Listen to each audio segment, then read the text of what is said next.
Hey all you dog owners out there. Are you tired of taking your dog to the groomer just to have the nails done, or get the coat brushed out, or maybe just a slight trim? Well, I'm here to teach you those 3 easy steps that you can do in the comfort of your own home. To do these 3 easy steps, you're going to want these 4 items. A comb, a slicker, which is mainly used for the dense undercoat of your dog to help remove as much volume as you can when your dog is shedding, a nail trimmer, and a scissors. Now you're going to want to use a sharp scissors so that you can get the cut that you want. A dull scissors will create kind of a lot of mishaps. And you can get all of these items at your local pet store. Let's start with clipping your dog's nail. This one might be the toughest one to master because the dog's quick. And what the quick is, a blood vessel in the dog's nail. But if you nick it, don't worry, your dog will live. It may bleed a little, but they'll be just fine. So to start trimming your dog's nails, all you do is just grab the paw, situate yourself, and just trim. And your dog may not like this at the moment, but they will get used to it. Ziggy obviously does not like it, and she likes to situate herself. But you just trim until you hit or see that quick. For the brushing portion of your dog, if you have a longer haired dog, it's going to take a little bit more time, but you're going to have a lot more fun and your dog is going to really enjoy it.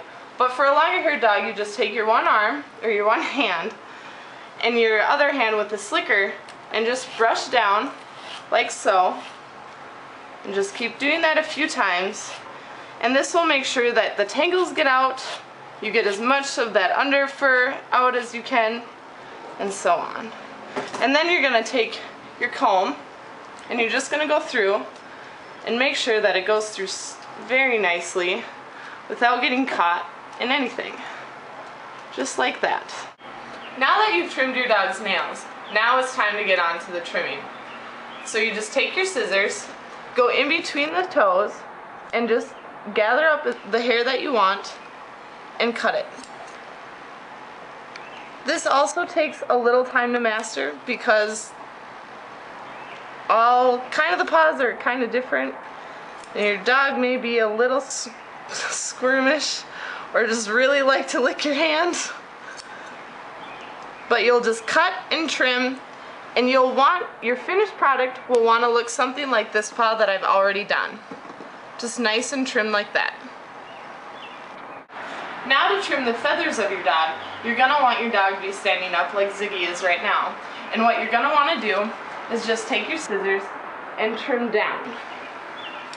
You're not going to want to probably take a whole lot off, just enough so that it looks nice and even, and so that the hair points down, just like that.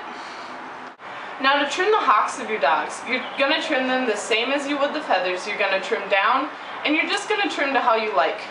So you're just going to take your dog and just trim very nice so that the hocks are to your liking, just like that. Now to trim your dog's tail, what you're going to do is just take your dog's tail and go to the base, and to start getting that nice fan that pretty much all dogs have, you're going to twirl it at the end. And I already did this to Ziggy, so I'm not going to actually twirl it or trim it because I don't want it to get too short. But what you would do is just twist it around and basically trim right where your finger is, right where it stops. And then you're going to take the tail and shake it out. You can even brush it to get a nice even cut. And then you're just going to go down and shape it like so to a nice fan. Just like that. Now that you have these 3 steps mastered, you can do them in the comfort of your own home and create that better bond between you and your 4-legged friend.